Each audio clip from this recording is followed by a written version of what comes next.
Well, it's another early start for Meddler's crew, and it starts with getting the head sail up because it's very light winds. What are you thinking, Paul? Sorry? What are you thinking? I'm making sure I'm getting it right. Anyway, just going to show you where we had dinner last night. So that's where Meddler's currently berthed, and we had a superb night last night in the company of Becky and Alistair at a lovely restaurant where there were some great deals on cocktails, which I made full advantage of. Cosmopolitans and mojitos and porn star martinis.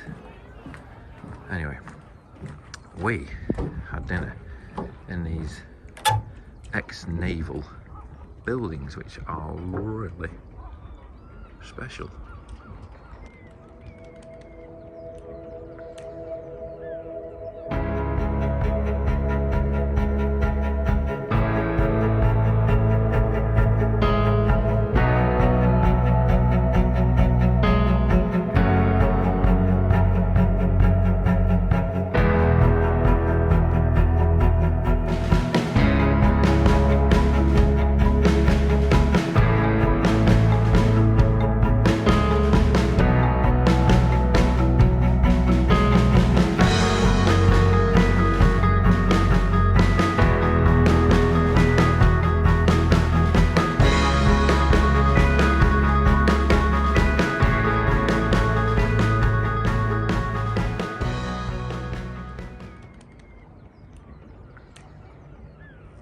About 5:10 in the morning, and the boat's being woken up to get sorted and get on the way.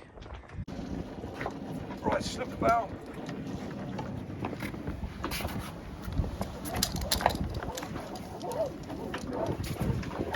Are you clear?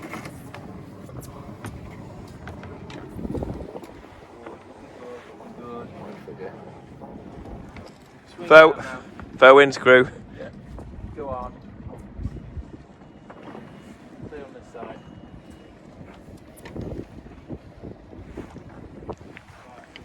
The bow's past the jetty now. The bow is past the jetty.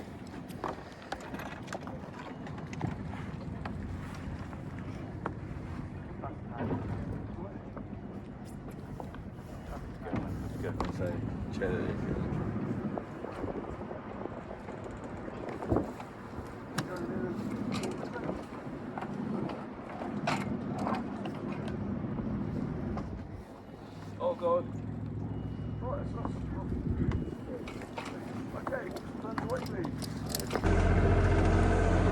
And after slipping at about 6 in the morning from Plymouth, we're on the way.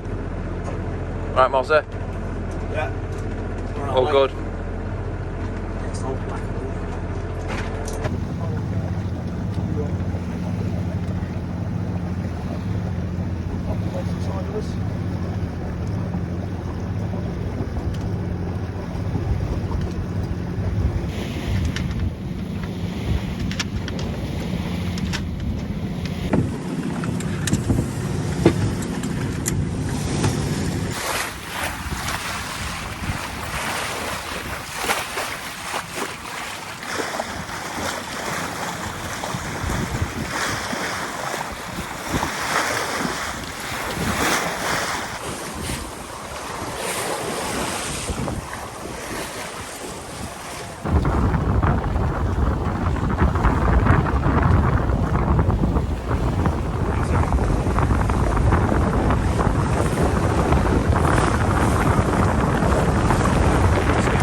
Captain's log, day 1. It's about 2 o'clock in the morning. I've just come off watch, and I can show you what we did yesterday.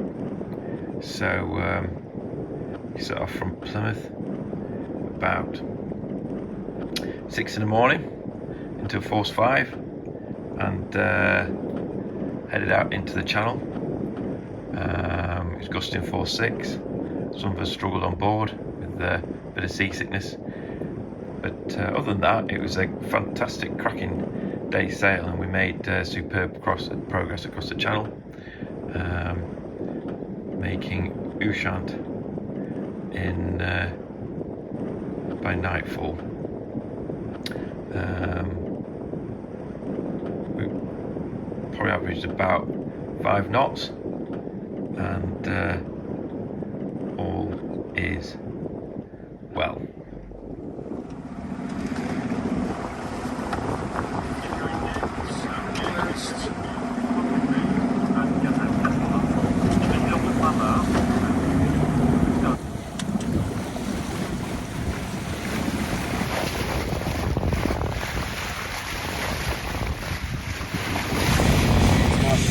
Got the sun, Bob? Always.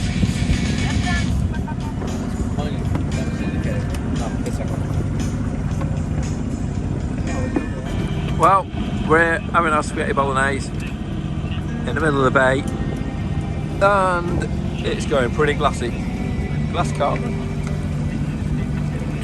Glass carp.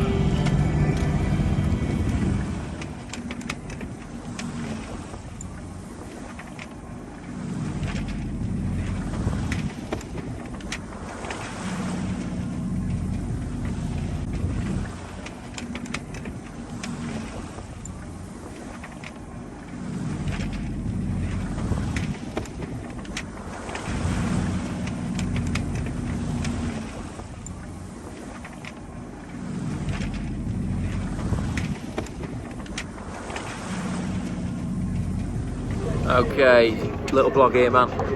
So we set off Monday morning to fairly breezy, blustery weather and a bouncy sea. I certainly found it tough that day. Ended up chundering a bit over the side, but it's an exciting sail, and we were cracking along at some pace. That crossed the channel to the northwest tip of France. By that time it had gone dark, and we had to navigate through a narrow island and a traffic separation zone for big ships. We came close to a couple of vessels, but it ran pretty smooth. Me and Jez, who are Blue Watch, went down to bed and woke up the next morning to silky calm weather and motor sailing. And just at this moment, it's an absolutely glorious sunset.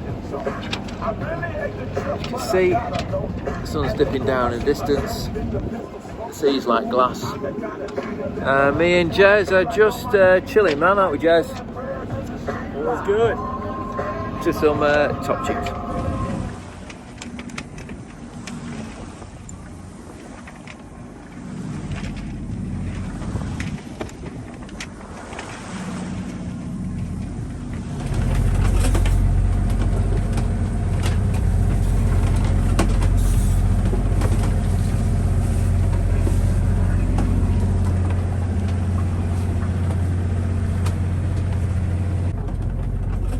Captain's log, day 2.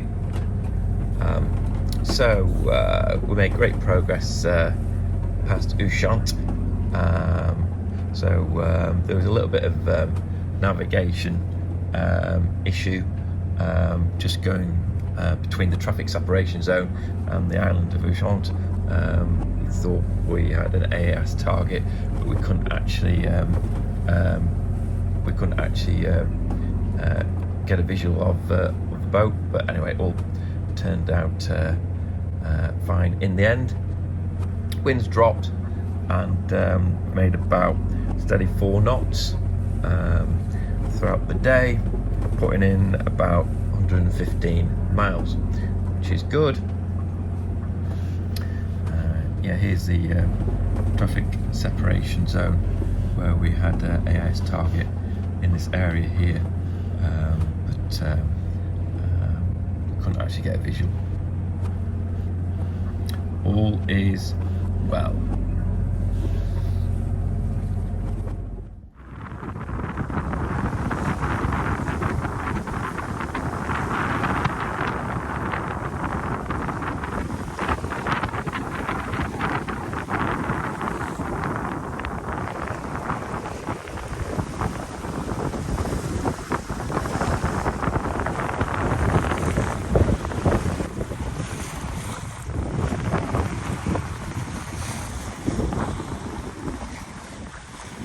So Wednesday at about 4 o'clock.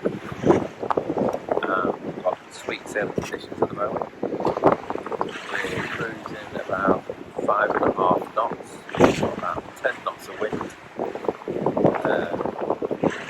On a reach on the port tack rather, which is coming in on starboard bound.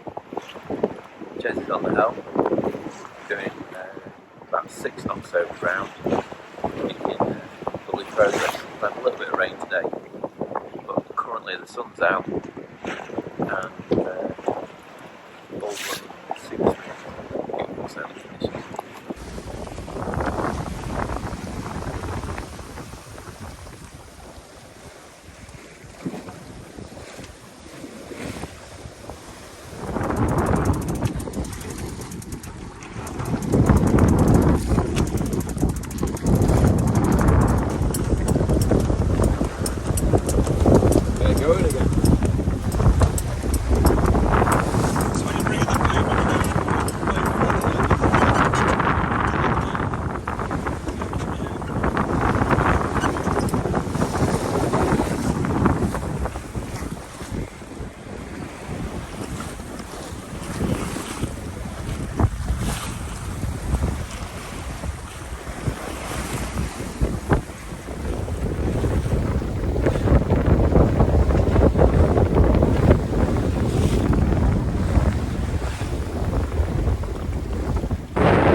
Captain's log, day 3.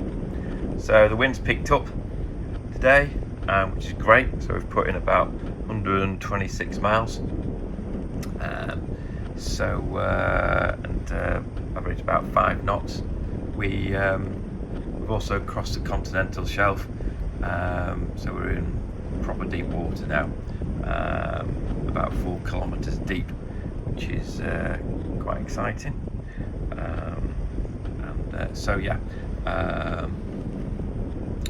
So we've got probably about 100 miles to go till we get to Spain, and sure we may make landfall towards the end of tomorrow. So yeah, weather's good, all is well. It's 10 o'clock in the morning on Thursday. We're about 30 nautical miles north of the coast of Spain, and we've got about 14 knots of wind. Jez is on the helm. Progress is good.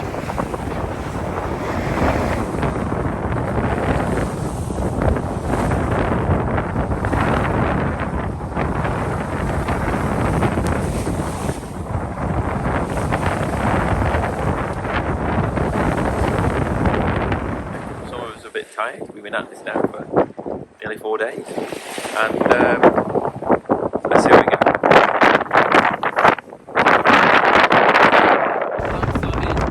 Land boy! Land ho! 25 miles now. And we raise the Spanish courtesy flag.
Jez is doing a log. We do this every hour. You're always steering? On the hour, every hour, 240. Show the book. Give an idea of what. Show the book. What we throw in every hour. Yeah, go on, show that. So, you have your times. Time you put in every hour. Course over ground steered. Speed we're going. The wind, flat and long. Our waypoints, and then this section's for anything significant, I guess, if we put the sails in or out, etc. Got our barometer readings, how many pumps of the bilges we do, and then our electric. Means that if all goes a bit pear-shaped with the electrics, we can still kind of backtrack ourselves and figure out Where we are. yeah, Sound man. Happy days.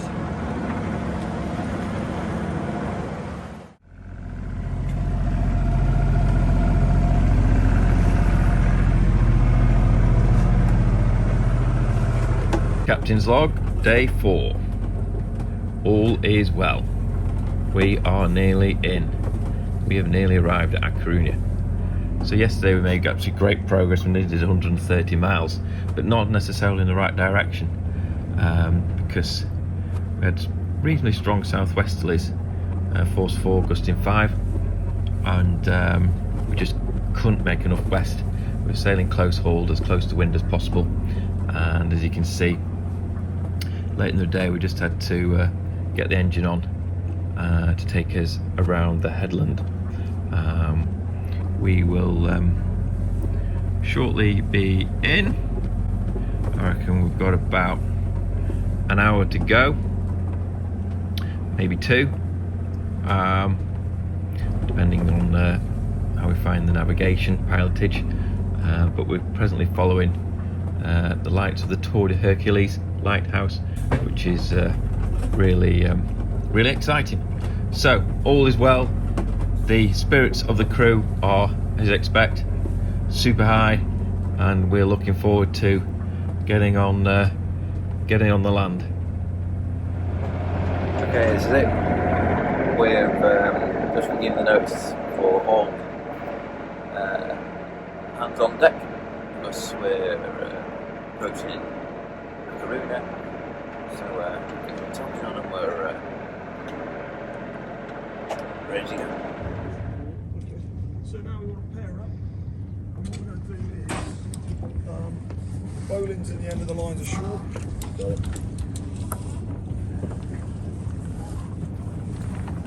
Stepping ashore. Yeah, stepping ashore onto Spanish terra firma. Here we go. Stepping ashore. Yay! Put it there, Jez. Put it there, Morris.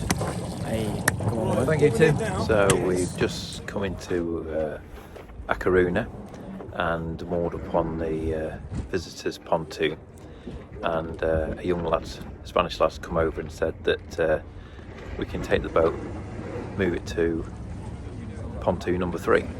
So we're Tim and just Paul have gone out to just recce what's involved on pontoon 3, whether they're coming port or starboard side on, what the approach is like. They'll be back shortly. Now, before you plug it in, let me see if it's the right. Have you got it? Have you got the... Yeah. Yeah, before you plug it in your end. No point running along the boat and then seeing that we've got to take it all in.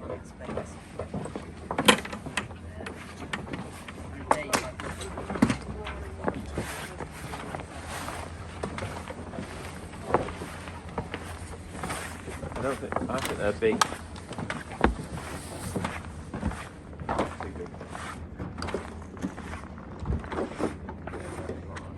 So it's one of those. It's the same on this one.